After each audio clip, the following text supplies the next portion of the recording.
Good afternoon. Thank you for coming to this session. My name is Leehter Yao. I'm the Deputy Minister of Education.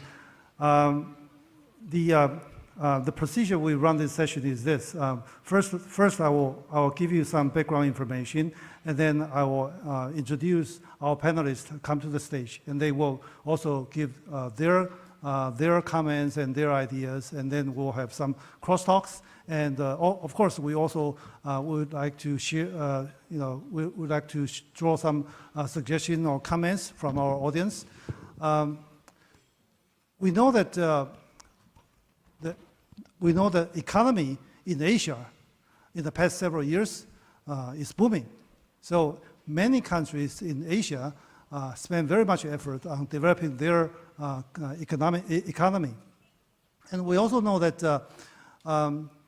the most important factors to develop the economy in every country is the human resources and also the technology. So we would like to talk about how we develop the human resources in order to develop economy. Talking about the human resources, we know that we know that the human resources will come from different levels. They might graduate from high school, college, or even junior high school. But since we have most of the audience today are from university, so we'll emphasize the human resource development regarding to the universities. We know that university is the engine of innovation. So when we talk about human resources, we cannot ignore university. University is also the terminal education. So people graduated from university, they will directly gain to the industry. So it's when we talk about how we could help economy, how we should not ignore the human resource development in the university. And we also know that university is the research partner of the industry, because some of the important technology we can see from all over the world. Some of the technology developed are from the university, and we can see technology like developed by Bill Gates. He was from university, and also the technology developed by Facebook. He was also from university. We can see a lot of examples like this. And we also know that university is also a partner for governments, because the professor in university help government to make policy. They also help government to evaluate their policy. And also, the university is also a very good, very important resource for the human resources gained to the industry. The industry also provides internship opportunities for the university students. So university is the key supplier of good quality of human resources. So university is very important when we talk about human resources. Finally, university is also a gateway for our international high quality human resources, because university will attract foreign students come to this country to study. When they graduate, those graduates tend to stay in this country and gain to the industry. So university, on the other hand, also play the role of the gateway for high quality of human resources. So that's why when we talk about human resources today, we will focus on universities, and we'll see many. I'll introduce you later that we have several representatives from university in different countries. We also have some panelists from the government. Okay, now I would like to take about 15 minutes to introduce you some of the background information. Can you go to the first page of my PowerPoint? Okay, all right, so the title of my presentation, this is just background information, is human resources development and cooperation in Southeast and South Asia. Well, we are going to, I'm going to go through the current status of several countries, Southeast Asia country. The first country is Indonesia. We know that Indonesia has 3 stages to develop their industry.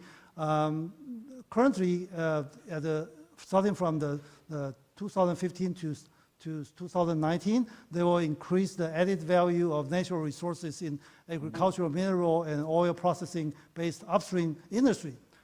In order to support those industry, Indonesia will have the preparation of skillful, competent industrial human resources. And in the second stage, starting from 2020 to 2024, they will also have the reinforcement of industrial structures, and of course, they also need to have qualified human resources at the second stage.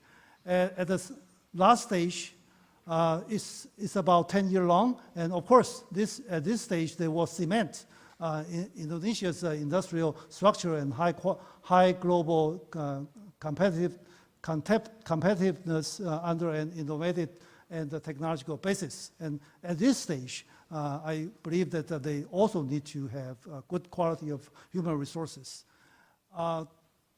For India, we know that they have a very famous policy. It is called Make in India. This policy is actually to attract foreign companies to have the investment in India. Especially they welcome the manufacturing plants set up in India. In order to support this Make in India policy, they are going to encourage vocational and skill training for their people, and they also would like to specialize skill development, especially in the polytechnics. So this is for India. And for Philippines, similar to Indonesia, they also have 3 stages to develop their industry. And as you can see that in order to support their industry, they will design their human resources program to improve the skills and establish ties up with the universities in Philippines. And of course, they will also support innovation and R&D in the industry and in the universities. In Thailand, they have Thailand 4.0. Currently, that's what my guess, they are in Thailand 3.0. And so in their Thailand 4.0, they will develop the next generation automotives and also smart electronics, medical technology, agricultural technology, and biotechnology, and also some food technology. And so I know that in order to do so, Thailand also spent very much effort on developing human resources. According to the news from the newspaper, Thailand government just recently accept our national Taiwan universities to have their probably their branch university in Thailand. Okay, so just to name a few, I just because the limitation of time, so we cannot go into detail to every country. According to recent World Economic Forum Global Competitiveness Index, Taiwan ranks 15th from among 137 countries. As you can see that, well, Taiwan, there are still a lot of things to do compared to other countries such as Switzerland, United States, or Germany. But I think that one of the reasons Taiwan has not too bad ranking is because they have good ranking of innovation. And they also have very good ranking of higher education. As you can see that Taiwan's higher education ranked 17th from among 137 countries. In 2016, we also noticed that top 100 worldwide university granted United States patents. There are 5 universities in those top 100 university granted United States patents. So as you can see that most of the Taiwanese university, they pay very much attention to innovation. Oh, okay. For your information, we currently have 158 universities in Taiwan. Okay, recently, our government also launched a 5+2 innovative industries programs. We pay very much attention to the following 7 industrial programs. The first one is green energy technology. The second one is the so-called Asian Silicon Valley. This is the IoT-based entrepreneurship programs, and they have a base in Taoyuan County, not close, about 100 kilometers from Taipei City. The third one is the national defense technology. The fourth one is intelligent machinery. The fifth one is biotechnology and the pharmaceutical industry. And the sixth one is the circular economy, and the last one is new agricultural technology. So because our government focus on those 7 new innovative industrial programs, so in higher education, we also encourage our university to just direct their research focus on those 7 areas. As you can see, this is Taiwan. In the western coast, we have several industry clusters. Along with those industry clusters, Ministry of Education set up 6 regional academic industry cooperation centers.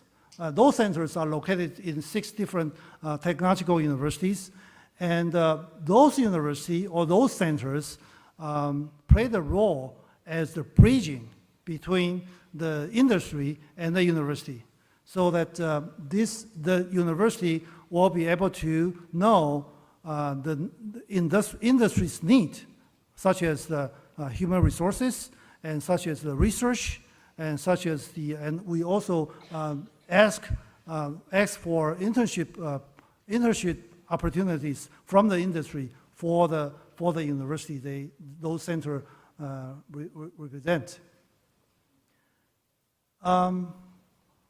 In order to extend our international outreach, we also spend very much effort on welcoming students, especially from Southeast Asia and South Asia countries.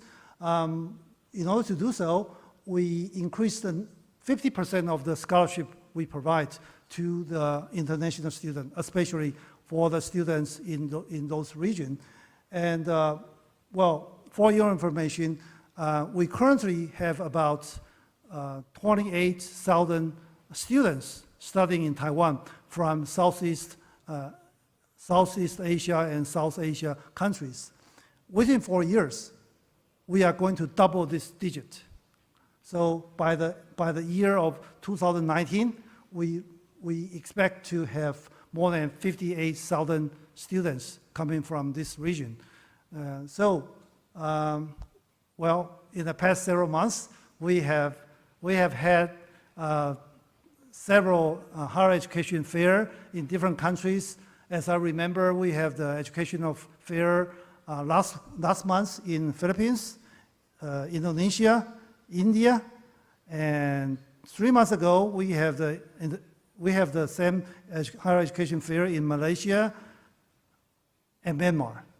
And of course, we also have several university president forum with several countries such as Thailand, Vietnam, Myanmar, Indonesia, several countries. So as you can see, we are keen to welcome good students from the university in this region or from the high school.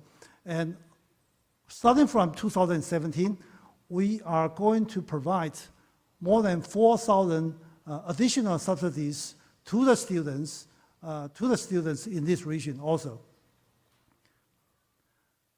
Our number one foreign student country is from Malaysia. If we count the year in 2012 to 2016, this period of four years, we have about 50,000 students from Malaysia. And as you can see, their major are pretty much diversified. And most of the students from Malaysia, they went back to their mother country to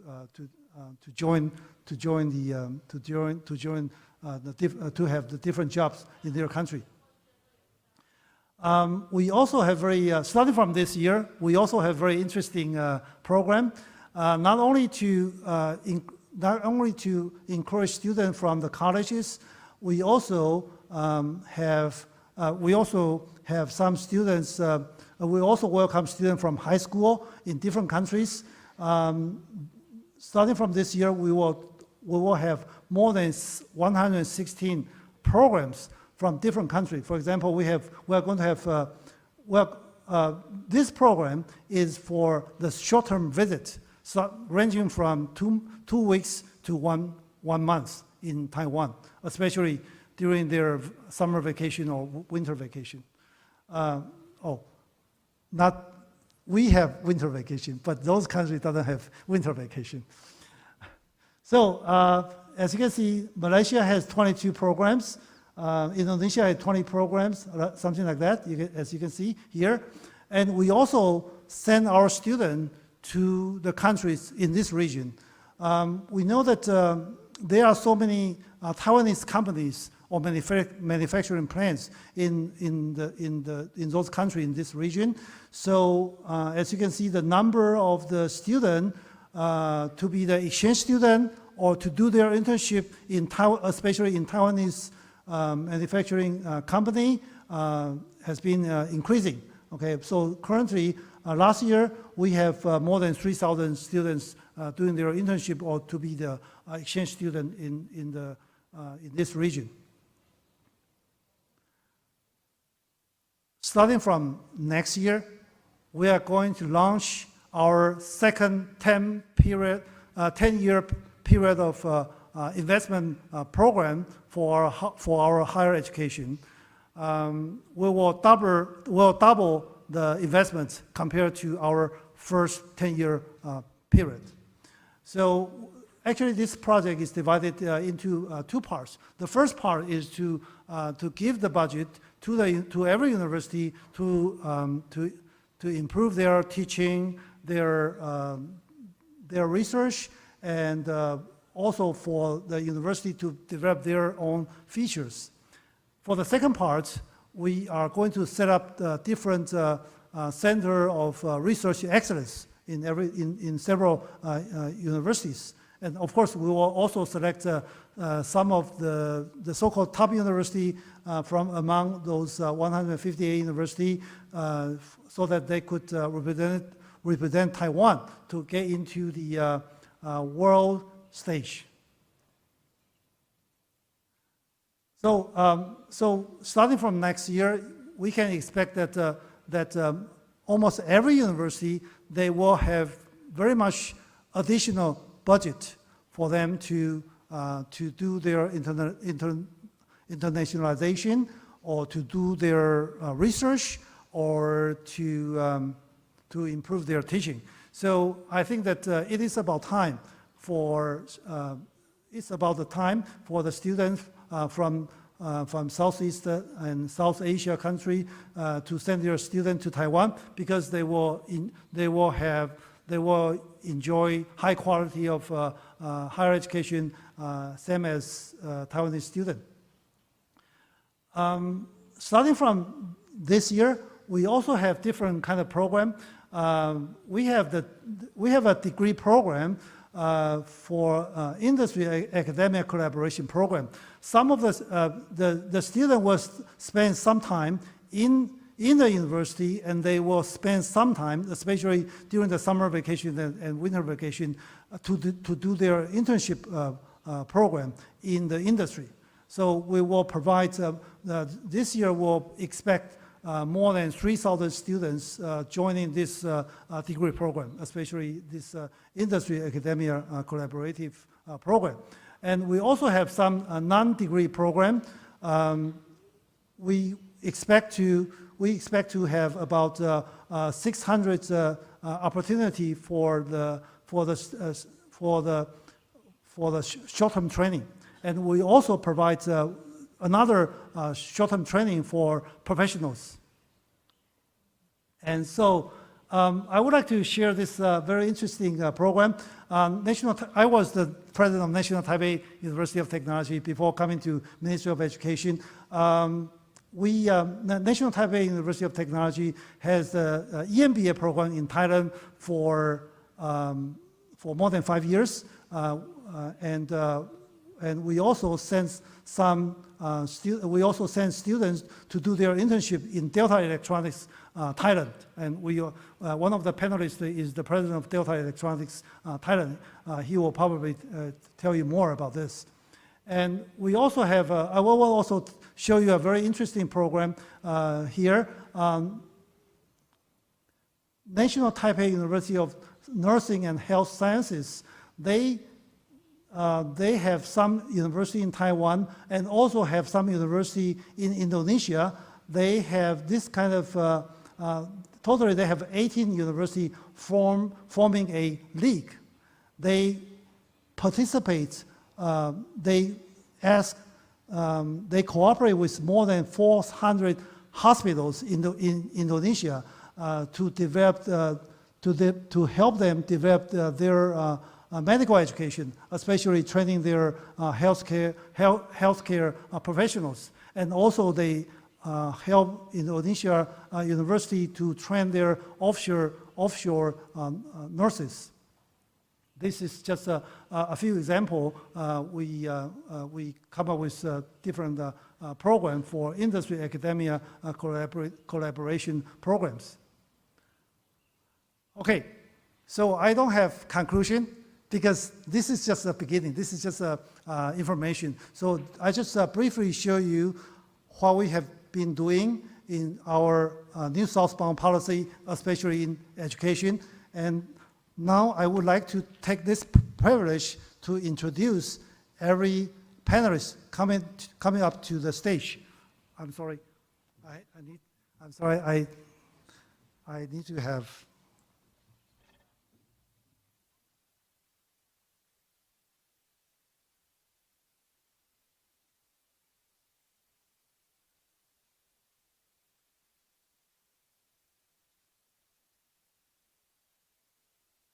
Okay, well, the first panelist I would like to introduce to you is Dr. Harry Purwanto, advisor to the Ministry of Research, Technology, and Higher Education, Indonesia. Let's welcome Dr. Harry.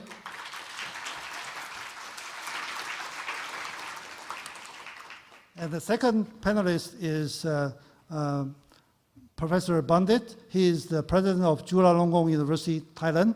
Let's welcome Professor Bundhit.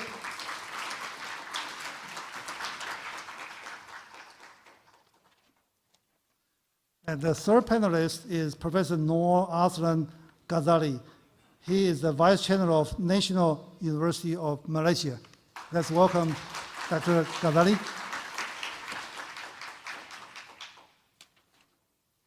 The fourth one is President Xie Zhenyan.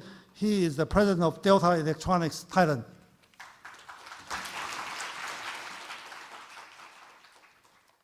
And the last one is President Zhang Xinrui. He is the president of National Taiwan University.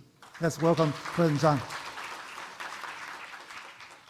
Zhang. We are supposed to have also the Minister of Higher Education from Philippines, but she has some urgent plans, so she cannot make it today.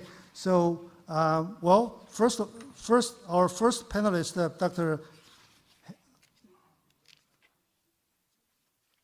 Dr. Harry, could you share some of your comments and ideas? Thank you. Let's welcome Dr. Harry.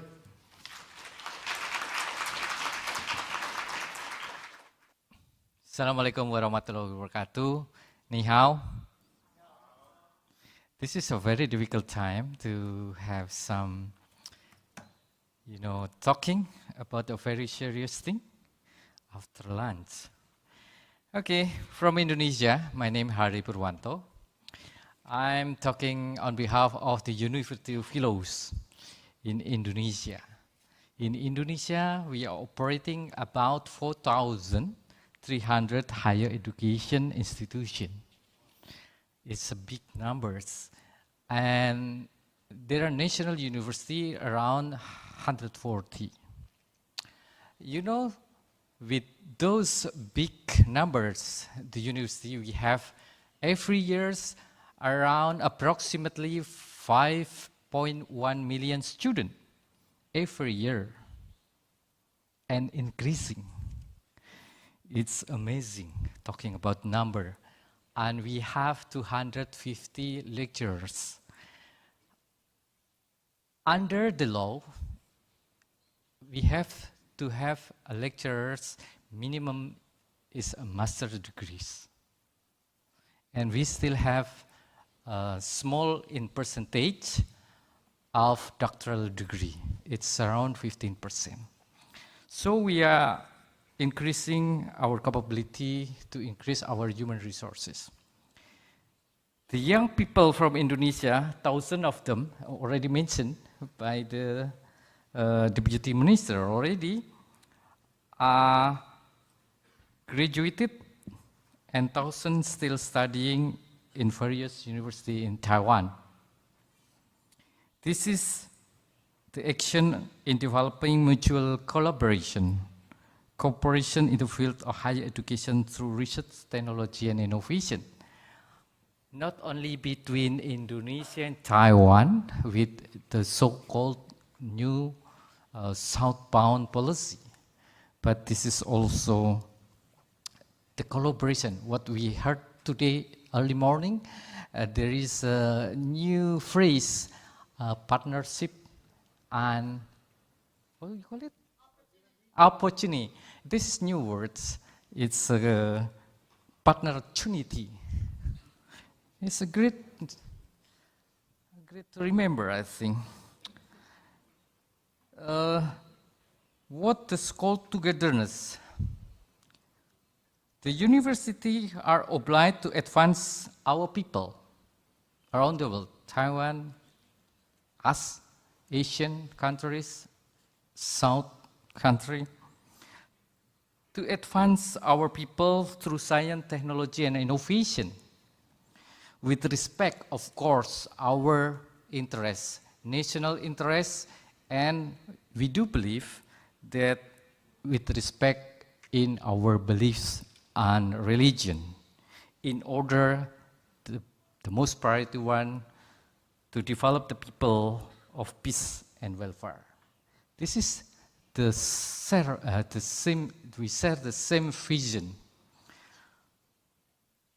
My colleague friends from Taiwan, Asian and South countries, especially from the university, as today the world in the era of openness and connected, competitiveness and productivity is the main agenda, which has to be put in front by us, actually by default.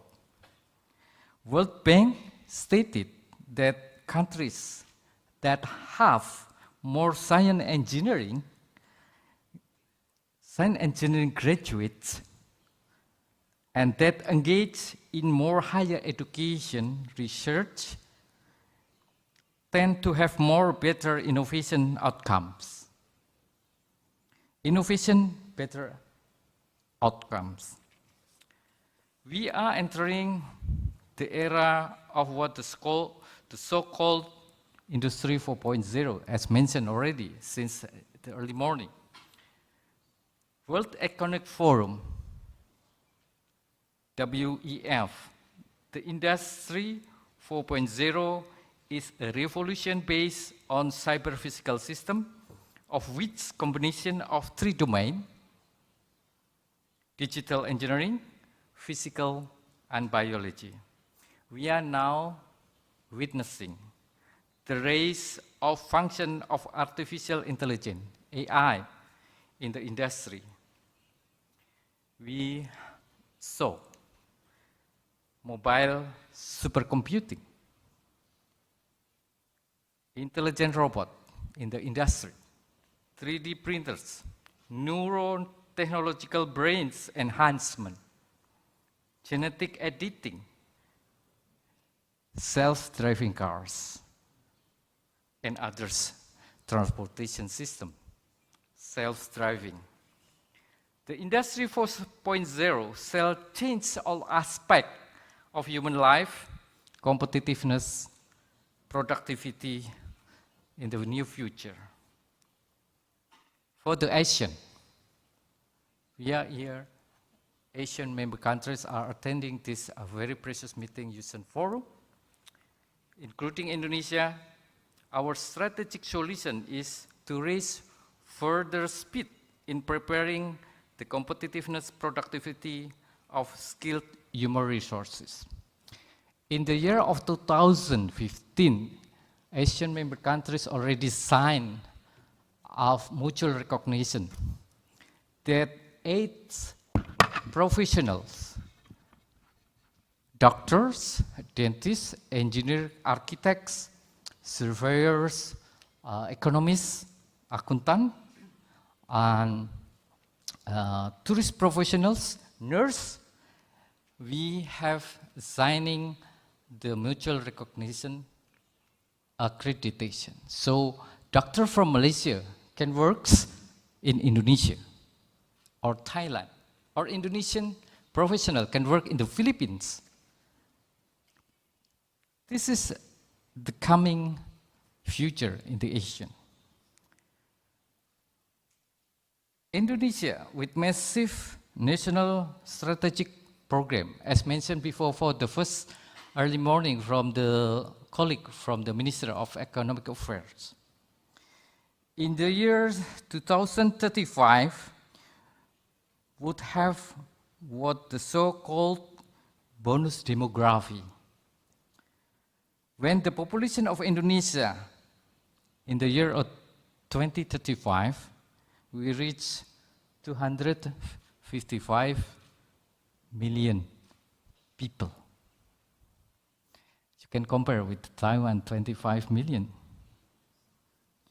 Well, from Taiwan and the world, of course, we learn the more skilled human resources, the more productivity, and the more competitiveness.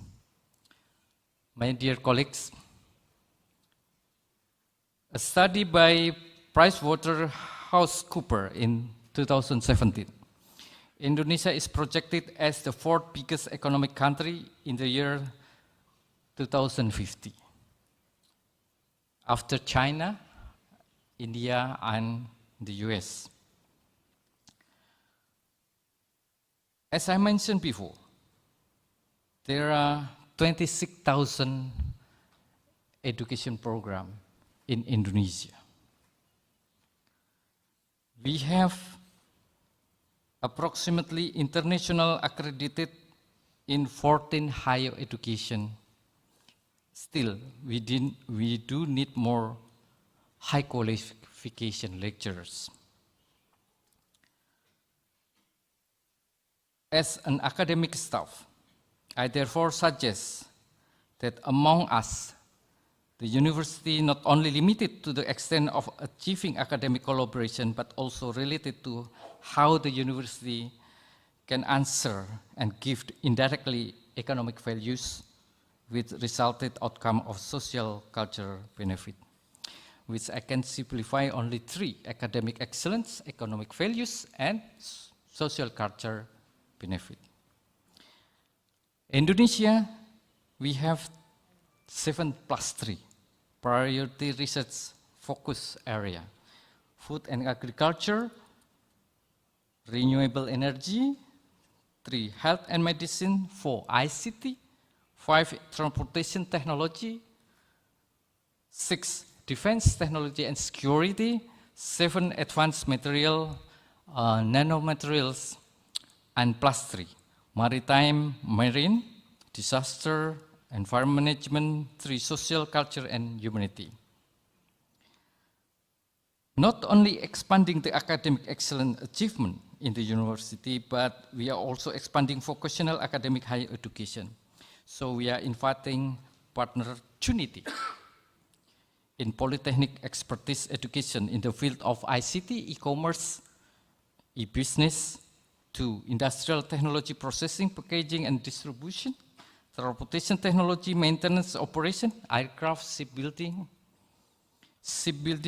naval engineering, agriculture, oil and gas, startup company, incubation, technology transfer, in small, medium, what we call it, technopreneur. Ladies and gentlemen, speaking here as representative of Indonesian universities, colleges in Indonesia, I do believe that through education, we can create more understanding, much more action to make, because we speak at the same language. Our language is academics, research, technology, and innovation. To conclude my talk, let us improve our competitiveness and productivity, leveraging science, technology, and innovation, as well as improving our quality of opportunity of research and higher education. We, the Indonesian universities and research institute, invite the partnership not only in the university, but also the industries. Taiwan industries, Asian countries member industries which operating in Indonesia, investing in the scheme of higher education, research, maybe by the scheme of public-private partnership in research and higher education. Because since this year, January, we have a regulation to invite partnership in the higher education and research. I thank you very much. Assalamualaikum warahmatullahi wabarakatuh. Thank you, Dr. Harry. Okay, so the first round will ask every panelist to have their comments and ideas. Then we'll have some crosstalks, maybe from between the panelists and also the audience. So our second panelist is President Bundhit Eua-arporn from Chulalongkorn University, Thailand. Let's welcome Professor Bundhit.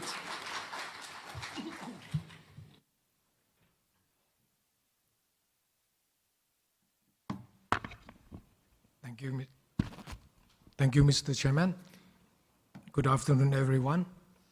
And as you have seen, that the topic that I would like to touch upon concerning the role of university in fueling innovation and entrepreneurship.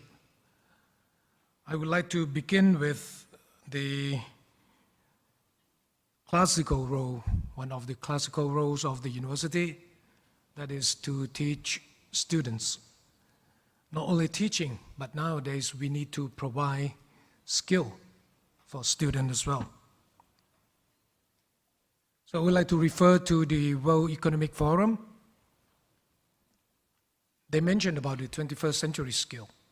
So I think the role of the university is nowadays needs to adjust ourselves to provide a skill for students,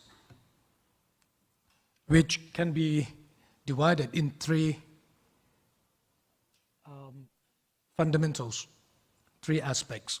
The first one is the fundamental of literacies. The second one is competency. And the last one is character qualities. What's there for?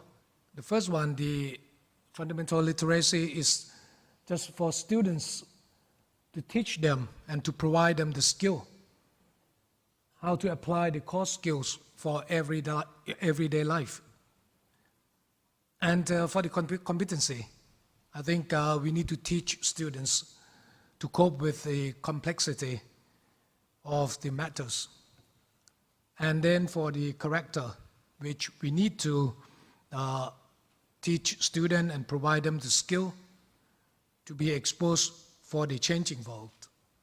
And I think that's the roles of the university, that we need to adjust ourselves, not just only teaching, but providing the skills. All these concerns also related to the pedagogy, related to what we are familiar with, like the STEM education in the primary, secondary schools, and others.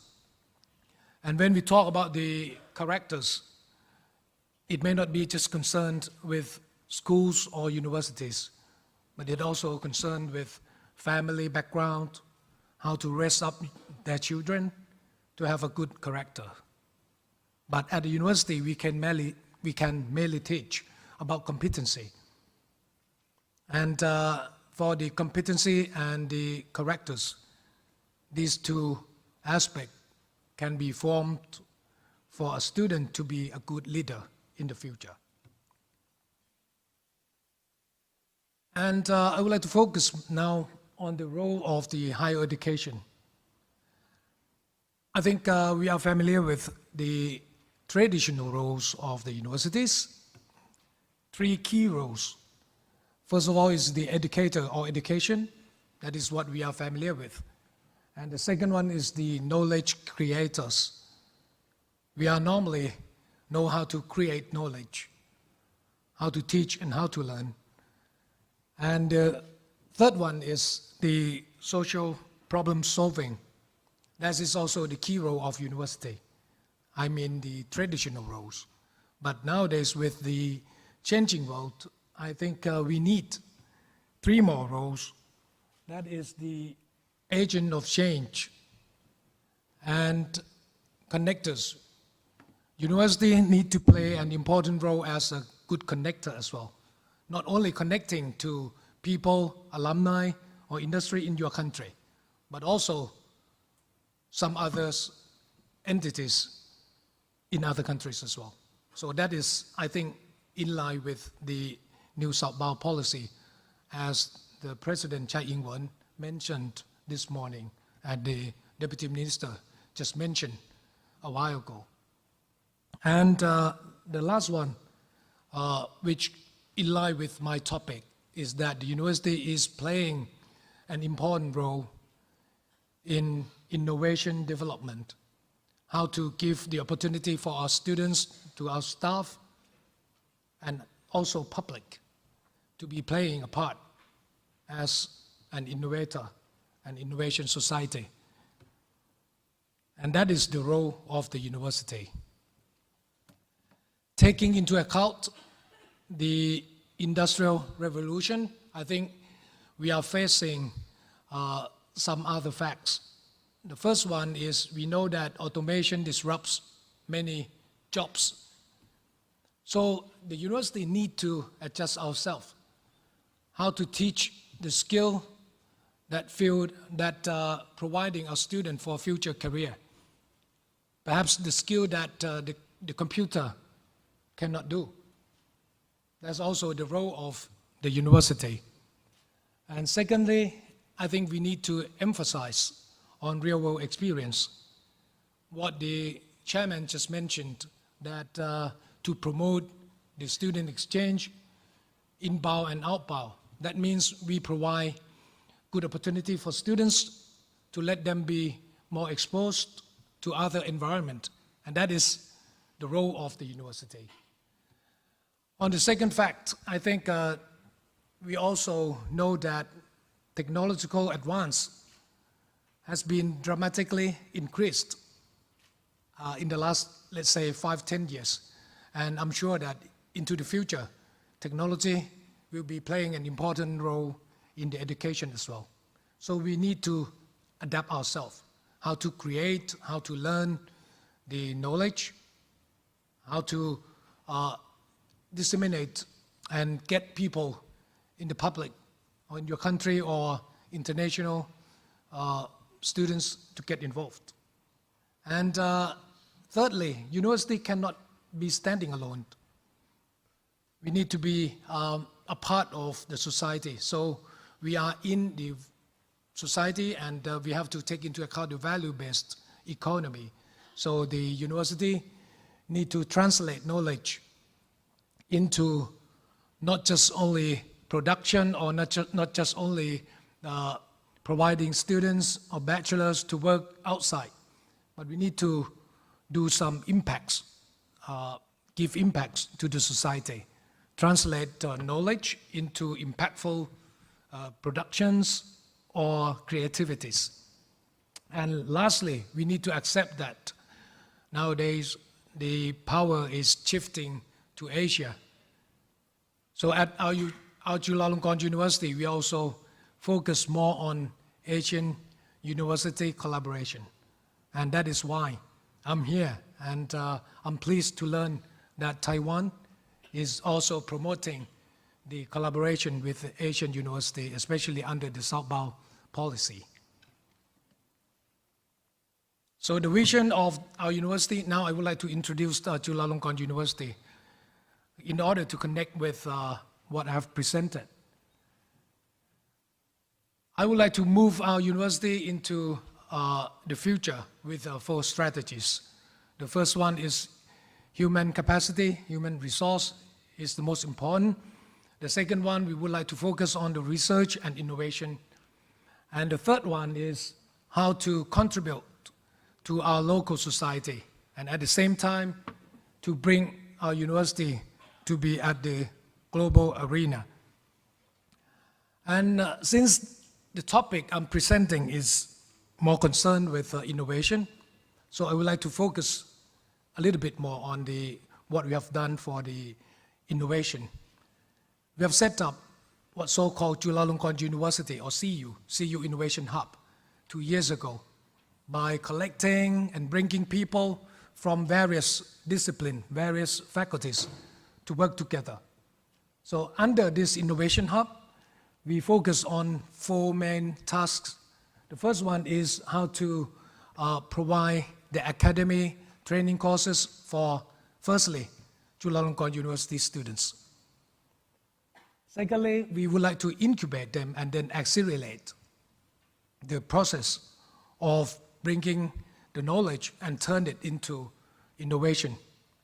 And we also provide the innovation outreach by working with alumni, with Thai industry, and that is the venue or platform for our students and our professors.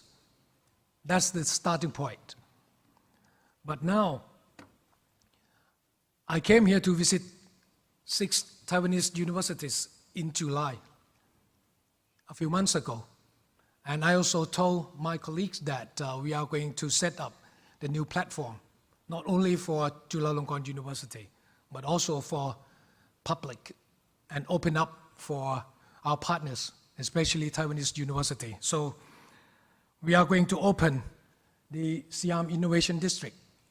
If some of you visited Thailand, then you might know about the Siam Square, which belongs to our university.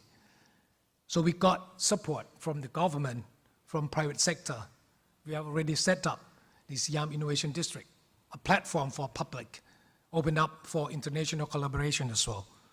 What we are going to do at Siam Innovation District, in fact, I would like to say that this is one of the most vibrant area in Bangkok. with the traffic of over 100,000 people a day. So at this Siam Innovation District, we focus on 4 areas or 4 functions. The first one is talent building, and second one is Futurium. We are going to exhibit the future products, future innovation, opened up not only for Thai companies, Thai universities, but also our colleagues from other countries. And then the 2 others are industrial liaison and the marketplace. That means we bring 3 kinds of people together. The first one is innovators, the people or students who have the creative idea or innovative ideas. Second one is the people who have experiences. And the third one is the people or companies who have interest and financial support and the market. So we are confident that Siam Innovation District will be playing an important role into the innovation of the country and of the region. And for the SID, Siam Innovation District, we are working it out with the platform of public-private partnership, and 5 key areas are focused. So in summary, we have developed human capital development complying with or in line with the changing environment. Intellectual capital needs to be relevant and having impacts to the society. And most importantly, I think the partnerships with friends, colleagues, not only in your country, but in neighboring countries and in Asia is very important. With this, I'm sure that universities will be indeed an engine for innovation into the future. Thank you very much. Thank you, Dr. Bundhit. Then our next panelist is Dr. Ghazali, the Vice Chancellor of National University of Malaysia. Let's welcome Dr. Ghazali.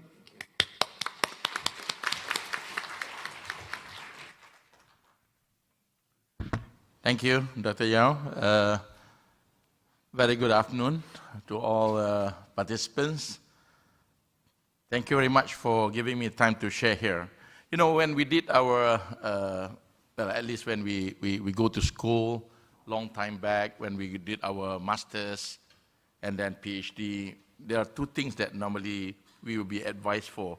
One is that follow the process, follow the standard, follow the rule. Number 2 is that always prepare ahead of time. Have a plan and a roadmap. I believe that these 2 advices are already obsolete. I would advise all of you, learn how to break the rule. Only when you break the rule, then you can be innovative. Number 2 is that don't prepare too ahead of time, because the world changed very fast. Now it's 4.0, next week is 5.0. So keep these 2 quick advice from me. Now, I thanks for Taiwan, to give this space. I would like to share a little bit more context of my own personal experience as well as my institutions. I came to Taiwan, to Taipei, in the beginning of a year on the invitations of the Ministry of Education, and I came across this southbound policy. Indeed, it is a visionary setting, but it was so interesting to see that Taiwan is actually very Asia already. Only that probably you need to chunk out about South Asia or Southeast Asia. That probably the more focus. As you see that all those numbers there. And of course, I'm very proud to have the largest international student from Malaysia in Taiwan. So that makes me have a lot of friends in Taiwan as well. And, but when you want to embark into this kind of journey, the first thing that you got to do is to connect the people. Not the institution. Connect the people. If you don't know each other, if you are not familiar with each other, if you don't know what the other person like to eat or like to listen to, it will be difficult to work together. So these are connecting. Thank you very much again to Ministry of Education Taiwan. You know, I had a chance of visiting so many universities. I listened about a good explanation on the southbound policy at Tsinghua Research Institute and also the the Office of Trade Negotiation. And this convinced me that there's a lot of things here that probably even for a country like Malaysia, which is only about 4.5 hours flight, yet to know and yet to retrieve from. You know, because when I go back to Malaysia, I ask Malaysians, how many of you familiar? I'm an economist on the other side of being a vice chancellor. How many of you know about the southbound policy? I'm sorry to say that many still not aware of it. So, I mean, sharing information and so on are very important. And thank you very much. I received a delegate of the Deputy Political Minister and the Vice Chancellor to our university. And now, when the people know each other, it's easy to do business. So get the people to know each other first. Now, I want to share just a little bit about universities. Many of us from the universities, especially those from running the universities, we are very much conventional sometimes. You know, our missions, our aim, our goal are pretty much the same. Everybody will be talking about where you are ranking in the world, what is your standard, what is your, you know, all the kind of quality that are common to many. But I believe that universities is actually more than that. It is more about pushing the frontier forward. And in the context of the southbound policy, in the context of us integrating each other, about the role of university in bridging, networking, engaging, collaborating, and so on and so on. But the problem is that the university is normally, if you go inside any universities, among the first thing that you'll see is that within the universities, the disease of being isolated is so prevalent. Everybody loves to be in their office, love to do the work that they are very much engrossed to, and they rarely talk to each other. So this is a major challenge for us. And Quadrihelix is about connecting between universities, industries, governments, as well as the societal out there. And I believe that only then we can do this. I would like to share with you about these aspirations, just a simple kind of things that we do at our university, University Kebangsaan Malaysia. When we try to look at what is our role in ASEAN, you know, ASEAN is by itself a regional cooperation. There's a lot of things that we are common with. There's a lot of things that we are very much different. You know, in terms of ethnic background, in terms of languages, in terms of religion, in terms of history. If you look carefully, if you read about ASEAN, we are very diverse actually. But when we pull together, we are big. And the fact that southbound policy, part of it is actually looking at ASEAN.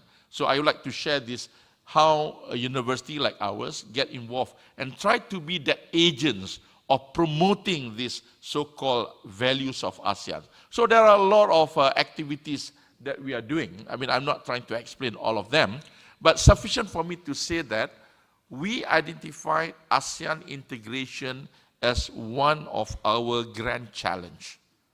No matter what disciplines you are, if you are in law, if you are in engineering, if you are in business, if you are in Islamic studies, if you are in linguistics, if you are in medical, if you are in pharmacy, it does not matter. Every one of you have to find that space how you can contribute toward integrating ASEAN. And if I may share, there are 3 stages of connecting. One is about connecting people. This is a program that we embark on with the idea of targeting for youth in ASEAN. A larger portion of society in ASEAN are youth, meaning that if you take the average of, let's say, 70 years time, age of a lifespan, it means that another 30, 40 years, they will still be there. And getting them to be prepared are very important. So we run these programs, and initially, though it's in Malaysia, but then we run the same program with our partners in Cambodia, in Philippines, and also in Indonesia. And touching aspect, which is, well, it is scholarly in nature, but it is also community in nature. The latest one that we run together with our partners in Indonesia is about disaster, preparing for disaster. And, you know, I mean, and when we were in Cambodia, we work in terms of the environment. When we're in Malaysia, we look into the heritage. So in this way, we get people to know each other. Only then we can do collaborate more. And then throughout this program, we connect. There are institutions. I mean, these are the quadrihelix. There are embassies. There are companies. There are banks. There are universities. There are various agencies coming on board and commonly aspire towards something very common. And this is where, I mean, the skills and ability for us to appreciate each other is very important. Sometimes when we sit in one room, when we start to fighting each other, I mean, who takes the blame of not having a good quality human resource in the country? Universities are not having the latest curriculum. The university will say to the industry that you are not doing the latest technology, and everybody is fighting forever. Thirdly, it's about connecting the regions. We run programs with partners from, you know, funders, and we get involved. For example, like the one you see up there is in the energy, is in the health, is in security, also as an economy. And where partnerships and also involvement of participants coming from so many places. So these are the three levels of connectivity that we need to promote. I believe that southbound policy will require connecting people, connecting institutions, and also connecting the region. This is our experience in Taiwan. I'm very proud to know that, you know, since I left Taiwan in the beginning of the year, Dr. Yang, I mean, a lot of my faculty members are now coming to Taiwan. You see that all these universities have something to do with us, and we are tracking numbers of researchers writing together, doing research together. And I'm very proud to say that, you know, things are increasing very significantly. And also that, you know, we also invite, I have Dr. Ray coming to the campus. We have Professor Wu from Fengchao University, and another professor. I signed up with Chengji University. They came back. Since I left last time, 3 times visit. Myself and then another institute went there, and then they come back, and then we signed together, and we work on a very interesting subject of the Islamic civilizations. Because when I came here, I noticed that Taiwan are very much interested into this area. And there are a couple more programs, just a quick one. This is a program funded by Taiwan Network based in Tufts University to promote entrepreneurship. We involve universities in Taiwan, in Indonesia, and also in Malaysia. And this is again with the Fengchao University, where we have Professor Wu sitting on the chair. This is a very, SIMW is the largest contributor to our university, promoting zero to the earth, zero to the water, and zero to the land. And thank you very much to Taiwan for sending us a professor, and also we are expanding that into other areas as well. So pretty much, we hope that this southbound can be another impetus for us to work together. And I mentioned to the Deputy Minister that since Taiwan Tourism put up the advertisement in Malaysian major televisions, a lot of people start to consider coming vacation to Taiwan. And I also promote a little bit and tell them, please go to the Sun Moon Lake. And welcome, Taiwan Window at UKM. We look forward to work with you. Thank you very much. Thank you, Dr. Ghazali. Our next panelist is President Xie Shen-Yan from Delta Electronics. Let's welcome Mr. Xie. Good afternoon, ladies and gentlemen. Well, today is not doing the presentation here, but I'm going to using 2 slides of accompanying information to carry on today's topic, talking about innovations, talking about the collaborations, and talking about the outreach. Well, our corporate mission is very clear, to provide innovative, clean, and energy efficient solution for better tomorrow. So you can see very clear we are energy company. with power supply providers. Our products separate into the 3 categories. One is power electronics, another one is automation and infrastructure. Probably you all know Delta Electronics is one of the biggest power supply manufacturer in the world. Also, we are #1 in the fan industrial. And right now, we also enter the EV car. I will introduce a little bit. And also the automation for industrial automations and building automations. Talking about the infrastructures, we do ITC infrastructures, energy infrastructures, and so on. Here it goes. From the business, starting with Thailand, starting from 1990, we do OEM business. And then in the year of 2003, we do the system integration. 2007, we do channel business. And then in the 2009, we start developed to car industrial. You know, car industrial actually it's a mechanical products.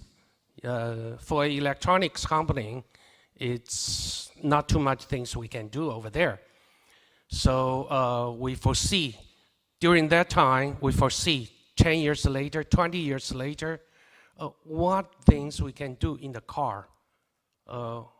We survey the market, and finally we select EV car to go. And that is a pure one. So we have a lot of components, products for the EV solution. And then in the year of 14, we're starting with the solution business. And you can see from the revenue-wise, 0 from 90, and then public, we are start public in the Thailand on 95, and then goes here, we have some business transformations, changeover products over here, and then we go to year of 2020. We focus on target in the $2 billion. I have to stay here a little bit explanation on automotive. We spend, we started the EV car business starting from 2009 up to now, almost 10 years. Last year, we do almost $90 million, but still lose money. So you can see how much time and money you need to spend in the new products. For 10 years, we lose money. But this year, we have very, very good result. And here you can see up to the $2 billion, 30% is come from energy optimization products related revenue. And what we need over there, only one, talent. Very, very difficult to find the good talent for our future. So we spend a lot of time on doing that.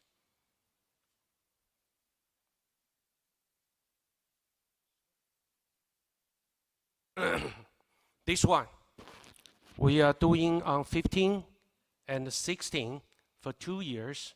On the end of 14 and 15, we start doing the industrial automation lab, and starting with 3 universities, and we teaching 150 students. In the year of 16, I should say beginning of 16 and end of 15 and beginning of 16, we trained 300 students.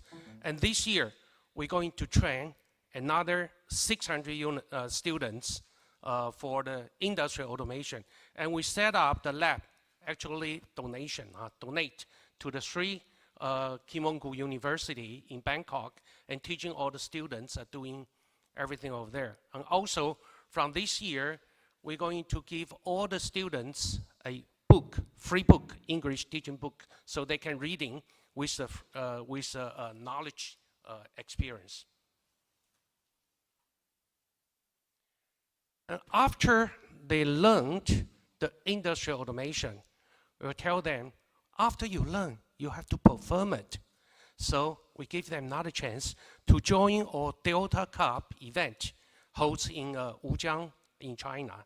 So Last year, there was a 5 team, 3 Kim Il-sung University plus Chulalongkorn and plus Kazakhstan University joined the activity, go there for 1 week. And around 120 schools host the event there for whole weeks. All the students are very, very happy to working over there for the, they started for that, starting assembly for all the project, almost 3 to 4 months, and then had to disassembly and assembly in the Wujiang factory and get everything overdone and compete over there. And they have a good time over there, explore and make a lot of friends over there. And that's good experience for them. This is an internship project also. We do overseas internship project, also do a local student project. This is one of the NTUT students in the management in the year of the 3, and he go over there for 8 weeks intensive training. And after he completed the training, he said, if I didn't come over here one time, I cannot feel at all. So he's very happy with all the results. And I think every year we have a lot of students go there and hope they can also enjoy. Here, last one, I will say the message to government or to the universities to match the goal and the policy of New Southbound countries. Take Thailand as an example.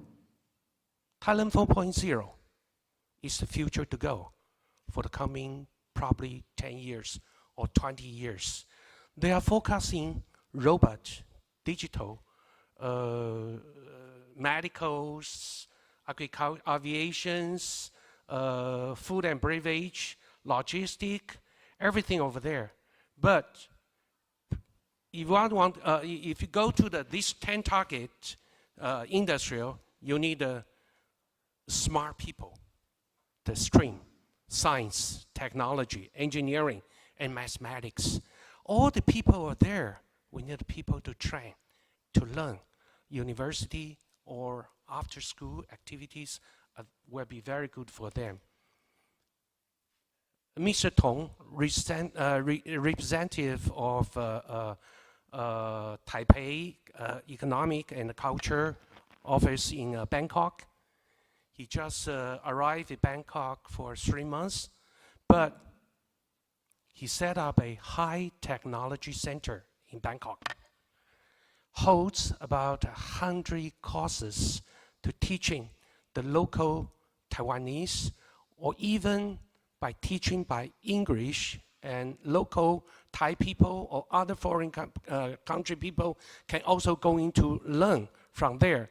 So this is a very, very good to educate the people, have a better knowledge, better industrial understanding, and also exchange the information for the industrial. The last one, I also informed, Mr. Yao also introduced Indian, make in Indian topic. Modi been selected in the Prime Minister 3 years ago. He keep on promoting make in Indian. What's behind of that? Make in Indian, you need a big infrastructure to do those things. So telecommunication, highway, train, cement, steel, everything is needed over there. So besides of the industrial need, what we can do is school everything, we can prepare a lot of the people to match the industrial required. Okay, thank you very much. Thank you, President Xie. And the last presentation is from President Zhang Qinrui, President of National Taiwan University.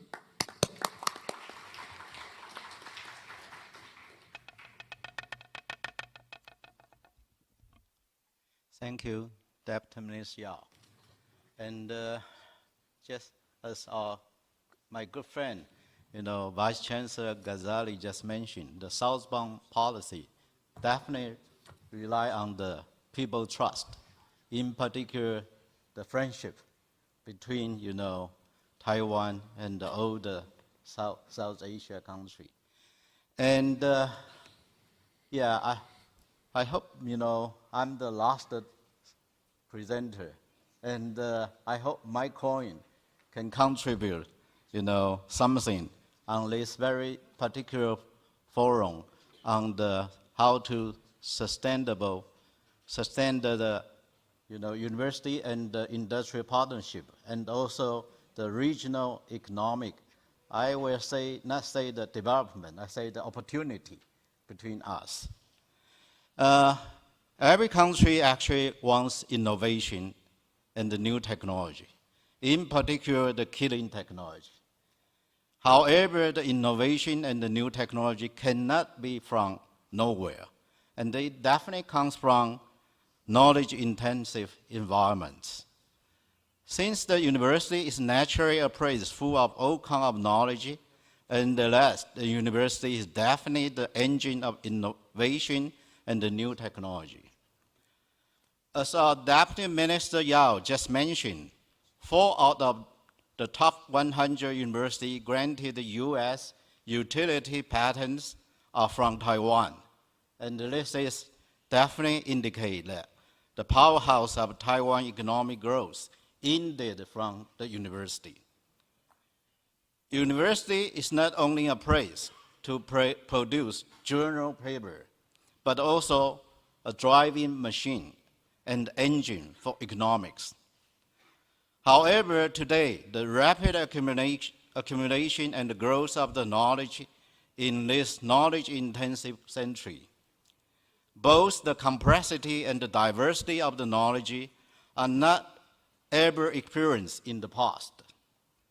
Moreover, a major impact on today's university education from this complexity and diversity of faster-growing knowledge is what we should teach in university are not well defined. The extremely rapid appearing of new knowledge make the timeliness and the useful of the university education become questionable. Many university disciplines, in particular vocational training, tends to be out of touch with the modern market. Sometimes we even can say that certain field of university education is obsolete when it is given. When students graduate from university, their vocational training in university already become jobless. So nowadays, the university curriculums should focus on educating students how to think and self-learning, as well as humanistic philosophy, rather than focus on educating some outdated technology.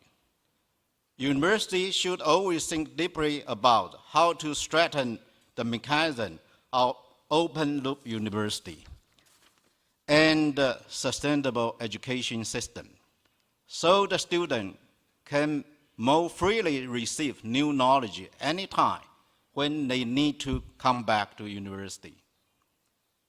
One of the university missions is to transform the basic truths into applied knowledge and then become new technology, to initiate a new paradigm or change the direction of the existing market, or even create a new market. However, now also because of complexity and diversity of fast-growing knowledge, it is no longer possible by a single department or even a single university can possibly fulfill the role it used to be to create a new technology and the job market. So how to encourage the interdisciplinary collaboration within not only inside university, but also the alliance between university and the industrial should be critical for the success of the innovation and technology transfer. Also, universities should be more flexible to reconstruct their department and college to face this new change. NTU has initiated NTU Garage, Design School, Angel Fund, Innovation Hub, Incubation Center, and also University Industrial Alliance to bridge the depth gap between university and the industry. We wish to encourage our faculty and students to be exposed more within the industry and the society needs. Most of all, we collapse and fuse all different experts under the same roof, and thus new innovation and interdisciplinary technology will be forced out naturally. Within Asia country, because of the capacity and the limitation of the human resources in pioneer technologies, not only cross-university alliance, but also cross-country alliance need immediately to launch to face the challenge of knowledge-intensive war. Taiwan now wishes to initiate a new paradigm of 5+2 innovative industrial program. Green technology, Asia Silicon Valley, national defense, intelligent machinery, biotech and pharmaceutical industry, plus circular economic and the new agricultural paradigm. We know the intensive international cooperation between Taiwan and neighboring countries can accelerate the developing process. NOE, Ministry of Education, initiate a new southbound education policy, and all kinds of bilateral and even multilateral education and research collaboration are welcome. The goal is for mutually beneficial educational cooperation and regional economic opportunity. NTU also interested to have more close and focused joint education and research program with all sister universities in Asia, including all panel countries. Such as here, we have two present of UKN, Chulalongkorn University, in this panel as our long-term sister university. The last but not least, in this knowledge-intensive world, university education should seriously consider how to combine the real world with the internet and the cyber world. And all major impact of future technology must be in the combination of internet, cyber, and the real world. Health and medicine, robotic automation, big data, and artificial intelligence, together with create a new industrial revolution in this century. It almost can be foreseen that people will live much better than ever in this earth. The new technology are not only possible to help to minimize human brain and the physical activity, but also to let the elder society live in a healthy and happiness world. But a lot of side effects can also be expected if we are not carefully enough. First of all, many people's job opportunity will vanish, although new job work will appear also. However, wealth and fortune may possibly be more polarized. 2080 theory may become 1090, or even worse, to 5 to 95. How to implement philosophy and the humanity and the social ethic into the new cyber real world become essential and urgent. The international outreach and cooperation can reduce the risk of extremely polarization and imbalance. University and the industrial should always keep in mind to associate the social care and ethic into the development of new science and technology. And only so, the scientific and technological progresses will really benefit the human beings, unless the future of the cyber and the real world can become an inclusive society, which just like the 大同世界, as Confucius mentioned, back to 2,500 years ago. Thank you. Thank you, President Zhang. Okay, so this is our first round presentation. We have about a little bit more than 30 minutes for our cross communications. So anyone who have any questions? Oh, by the way, before we proceed, I would like to introduce to you one of our distinguished guests, Dr. Agus Indajo. He is the Secretary Director General, Ministry of Research, Technology, and Higher Education. Let's welcome Dr. Agus. Thank you. Okay, so anyone have any comments or ideas? Please raise your hand.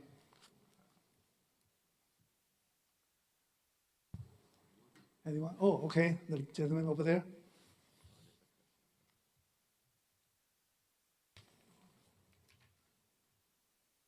Thank you. I'm from Thailand, not at all an academic person, but one question is this, that is there a need for a very open environment for creativity to happen in universities?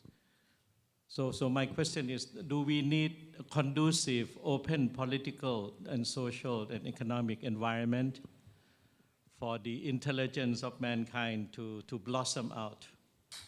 Or is it, so in that sense, then one has to dispense with a sort of authoritarian type of political setup, then in that sense you cannot have creativity and innovation.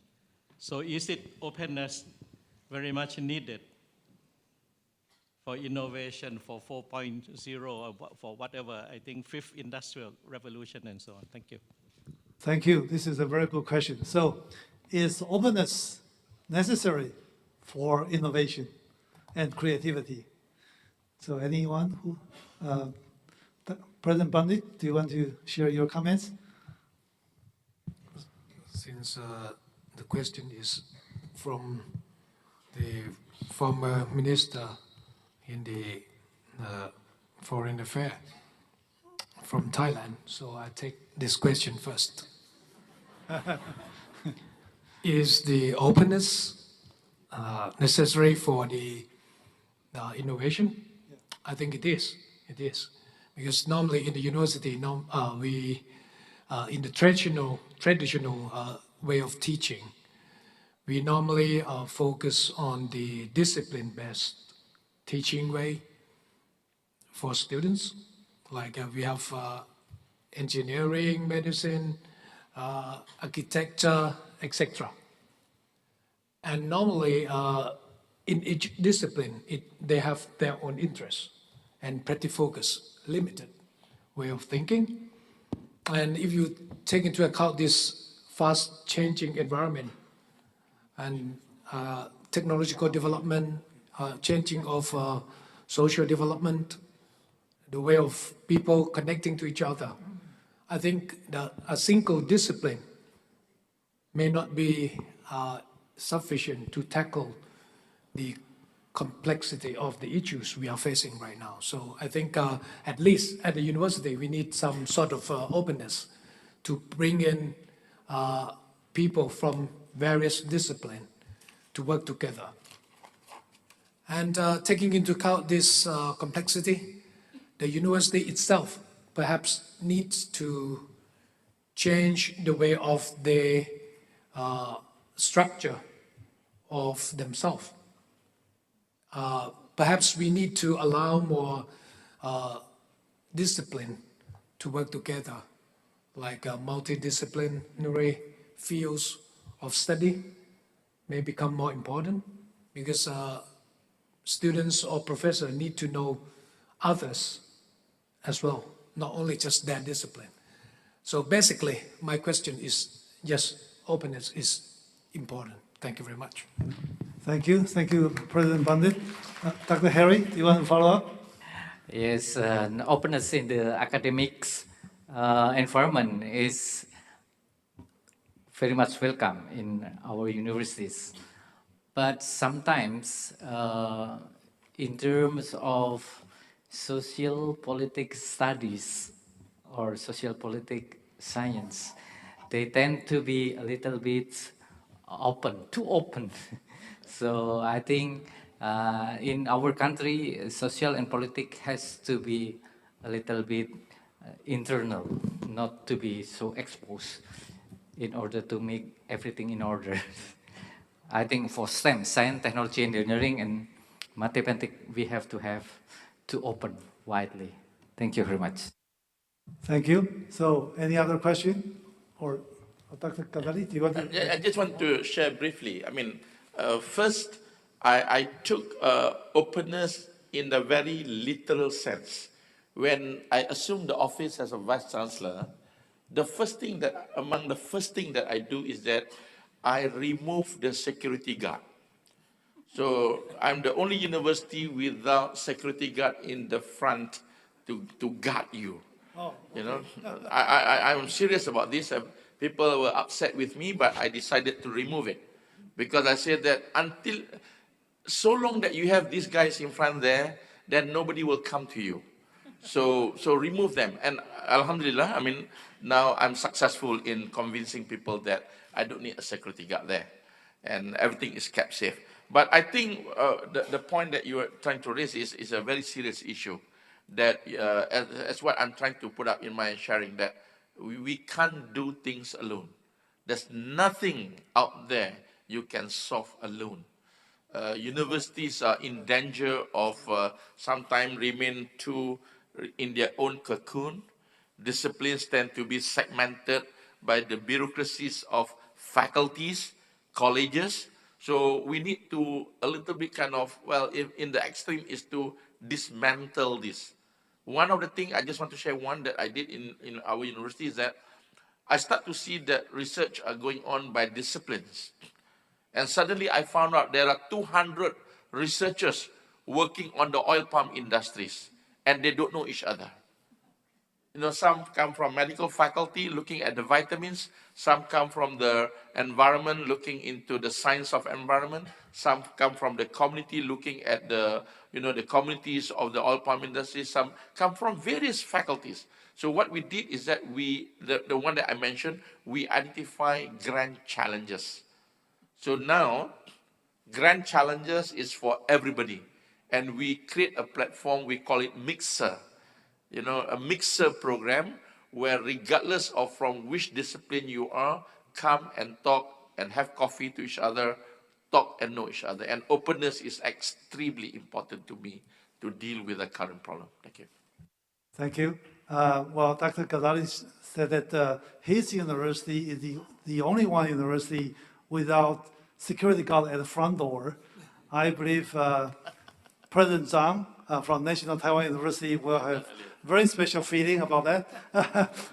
Well, because we have a little accident in NTU 2 weeks ago. So, Dr. Zhang, do you want to add more about this?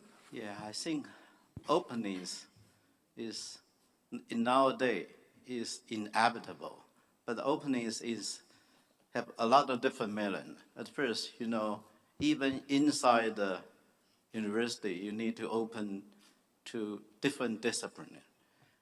Without right now, the society and the knowledge become so complex. You cannot solve a single problem with a single expertise. That's almost for sure. And also, you need to open to the society. Without, university-society interaction and also industrial cooperation, probably, you cannot solve the real things from the university. Also, resources need to be shared. That's another open things. Because right now, the knowledge becomes so complicated. If you want to tackle the knowledge boundaries, spend a lot of money. Those collaboration open is not only inside the single country, but also cross country, and also cross university. Vice Chancellor Ghazali actually invited me to his university to share how we do the NTU system and how come it's become so successful. Because actually we really share all the courses to all the undergraduate student and graduate student. So actually the three universities do open to all the other university the courses. So all the students benefit without spend any extra money from our government. So actually, so the open definitely is a way to become successful in any aspect. So I do believe we need to be more open, not only to local, but also to international. Thank you, President Zhang. So some more question? The gentleman over there?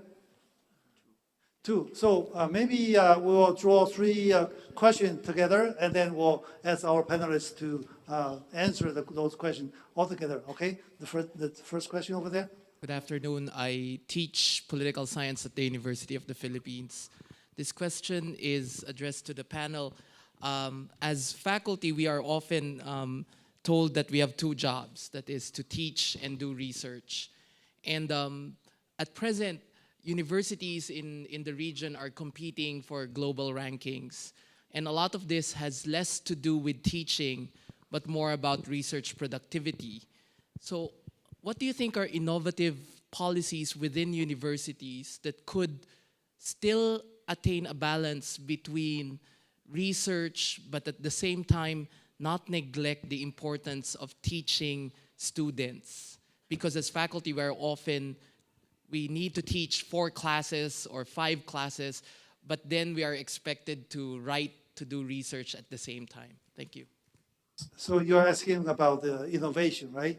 Can innovation balance between research and teaching, right? Okay, thank you. One more question over there, yeah? Hi, my name is Wei. I'm currently with NUS, but formerly with UKM. And this is more of it's more of a statement, a comment to follow up on what Professor Chang said, about diversity in knowledge. Just a comment about something I know. When Albert Einstein was working on his Miracle Year 1905 3 papers, he actually had a small reading group among a group of friends in Switzerland. And the reading group focused on books that had nothing to do with physics or relativity. It's all about philosophy.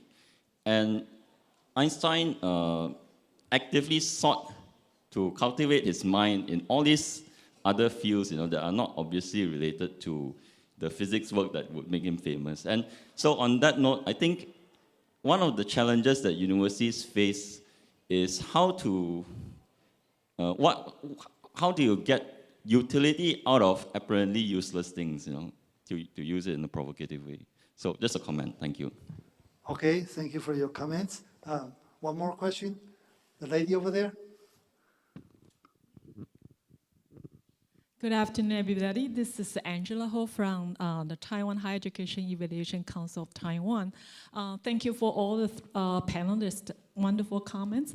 My questions for all of you is about, since this section is focused on innovations, interdisciplinary, as well as creativity, it means all the university and colleges actually are encouraged to do so. But my question for this is, because for some professional fields, such as a lawyer, such as medical doctors, and those kind of professions, it means for each country, they have the very strict national regulations, or even they may have some protectionism, So how come we could really, it seems we encourage the innovation, and at the same time, we encourage the talent mobility. So I would really want to know, for the university president's perspectives, 2 things. Very first of all, what do you think about the national regulation, in certain way, could really respond to this kind of trend? And the second one is, seems for those particular professions, they may, in certain way, they focus on, we couldn't say, traditional knowledge. In certain way, I don't think they were very willing to accept innovations or interdisciplinary, etc. So for your perspectives, how come we could encourage those professional fields faculty members to really respond to this kind of trend? So this is my 2 questions. Thank you. Okay, thank you. Angela, so you are kind of asking, you are kind of respond to Dr. Harry's presentation. He mentioned that A professionals can do their jobs, can do their job from among ASEAN countries, right? Yeah, this is also my question. Yeah, very good question. Okay, so how can we, well, we are talking about innovation. How can we make balance between teaching and research? So anyone? Is there anyone who would like to respond to this question? Okay. Okay, I take it again. Bundhit? I hope that I can answer all the questions. The first question addressed about the balance between teaching and conducting research in the university.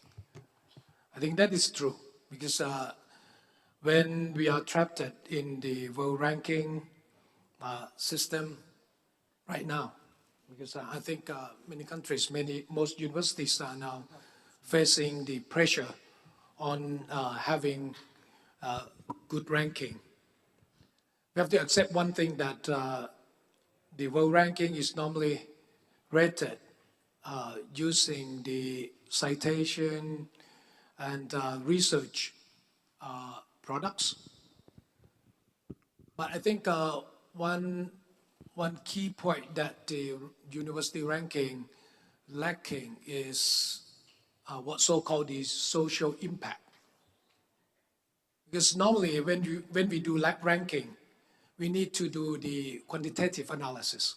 However, the social impact is rather on the qualitative side. So it's not accounted for yet. I think we raised up this question among our professors within university quite a lot. However, we have to accept that the existing ranking system is still based on the quantitative analysis. So it depends on each university policy, whether you are giving value to sort of teaching and doing extra works, not just only research. Because like our university, we are changing as well. Right now, we are still giving lots of priority to the research work from the for our staff. However, we are changing. We are going to separate the professor into 3 tracks, for example. One is for teaching, the other one is for research and innovation, and the third one, the last one, is for the administration, the services to society, and student affairs. And when we change into this direction, that means we are accounting for the social impact as well. However, we have to accept that the social impact is rather difficult to quantify. And that is something that we need to work together in later on. The second question addressed about the Einstein and his gang, his team. I accept that being a knowledgeable people, a person, not just limited into your discipline, it opens up the perception. And with the related fields, related matters, I think it provides you more opportunity to do something new. I would like to raise up one question at the CU Innovation Hub. I just gave this information when I presented. At the hub, we arrange what's so-called innovative, and people dating to each other. We invite professors, students from various faculties. We invite them to get to know each other. We arrange a small party, and then we ask them to share the problems, and we come up with very good results. Because some problems in one particular field, they get stuck, but some other fields can share their knowledge, that if it is from their point of view or from their discipline, how would they tackle these problems? And we come up with a very good solution, nicely done together, And that is, I would like to share with you that the philosophy of bringing in people from various disciplines to work together is very important.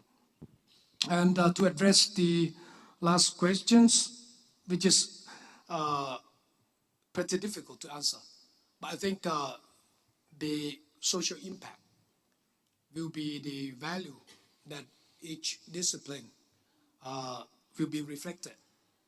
Not only just citation, not only just publishing papers, and that is what I feel. Thank you very much. Okay, thank you. Thank you, President Bundhit. President Xie, do you want to follow up? Let's say university and industrial should be co-work together. The presentation I showed there, we provide a very, very updated machine for school. The students can learn from there, but that is a teaching. Okay, research is something different on there. So we also do some project together with universities, say the panels just introduced. I have no guard in the university. We also plan in a started project with the university to say, when the guests are coming in the gate, they don't have to do anything. They just walk in, get a card, and then walk in. So everything can go to the lobby, and lobby, the people will come down and then go to the VIP room to meeting, to have a presentation, and to have the place. You don't have to, the place you can go, of course you can go there. If you can go, if you cannot, there was an ask code, also you can go there. So a lot of things in doing the research, but probably take a time and some money to solve that problem. So I think research is, we have to do that. Also a lot of new technology, AI, everything is involved over there. So university have to spend a lot of time to study all the details. Thank you, President Xie. So anyone? Yeah. Thank you. I think all the three questions are great questions. I mean, it appears in many platforms of academia. The first one is about, I go with the last one. Angela pointed out about the professional qualification. I think all these are man-made. I mean, we love to create requirements and define it to be professionals. Sometimes back, I think in 20, 30 years back, driving a car is a professionals. You know, you get a license in one country, you cannot drive a car in another country because it's professionals. No, but nowadays people couldn't care less. I mean, as long as the car is moving, you are okay. Don't hit anyone, that's all. I think this is, I'm an economist. This is the subject that we deal in the case of beyond the border kind of requirements. There's a lot of, honestly, at certain point is very baseless kind of arguments saying that you need to meet up all these requirements. Sometimes it is very economics. It's about, certain parties try to prevent certain other groups to come in and to protect your, in terms of your ability to control certain industries and so on. But of course, if there are something valid, go ahead. But we have to minimize this because if not, it will be troublesome for us. Now, in terms of research and teaching and rankings, I think many vice chancellors now, their life and death is actually depending on rankings. You know, when the ranking is out, if you know, normally vice chancellors know ahead of time. So if you know that you are not that good, you drop, then you better take a vacation. Be far away from where you are, say the unknown places. But if you know your ranking goes up, like my university, I'm glad that last year I jumped the highest in my country. I got 72 points stage, therefore I appear loud and clear like that. But, but let us not make all this as a reason why we exist. I think it is, you want to measure, you want to do whatever you want, go ahead. But let's not be the reason why we exist. Universities exist not because of all these rankings. And I see universities, they are so great without research. But I have yet to see any universities in the world without students. So teaching is still a must for everyone, no matter how great you are as a professor. You must teach. I had an opportunity of attending the best university among the best university in the world, great professors do teach. Michael Porter is an extremely aggressive teacher.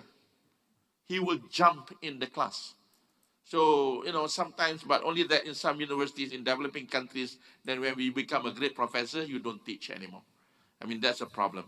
And in terms of the philosophy and so on, I fully subscribe that, everybody must learn as much as possible and allow students to cross faculties, do more liberal arts kind of things, because problems and all this is very complex nowadays. Thank you. Thank you. So anyone? President Zhang? Yeah, I think, because the society change, actually right now, people, expect the university in a different way. When I was graduate student, back to late 80, early 80, actually you don't need to have any publication. As long as your advisor say you are good, then you got your PhD degree. But nowadays, it's become impossible.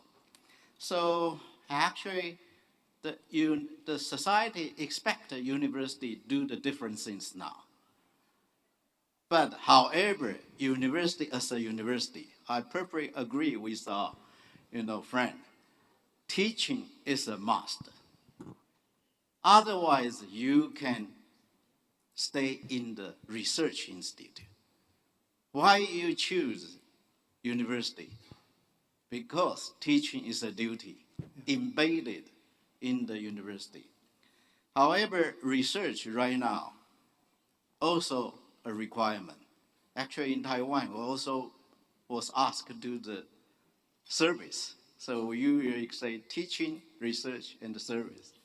So how to balance the ratio? Actually, different curriculum and different expertise should have their own ratio, and university actually will honor that. But as our Deputy Minister Yao mentioned, right now people also expect university should do something on the technology transfer, innovation. So actually NTU, our university, for the last 5 years, we spent a lot of effort to start up some program we call NTU Garage. We train actually students and faculty how to do the things to make it easy to transform the research result into the technology.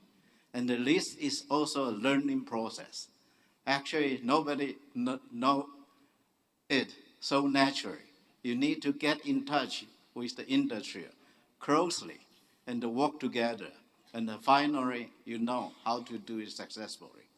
So I perfectly agree. Actually, our NUS friends say, Einstein born actually is the best time. He can discuss anything freely and with his friend, and the knowledge comes from that. But right now, university was expect not only create the knowledge, but also other things. And we need to do harder than before. Thank you. Thank you. Dr. Harry, do you want to respond to especially Angela's question? Angela question, yes, okay. And I'm an engineer. Then among Asian member countries, we have Asian Professional Civil Engineer Association. And there is not much members among the Asian engineers yet. For example, Asian member countries or other countries engineer who will work in Indonesia, they have to have permits as engineering workers, and they have to fulfill some requirements. And this is not okay. I give some example. Korea engineers now doing in our institute, Bandung Institute of Technology, to learn not the engineering, not the civil engineering, electric engineering, but they learning about Indonesian language. why they learn Indonesian language in the technological school.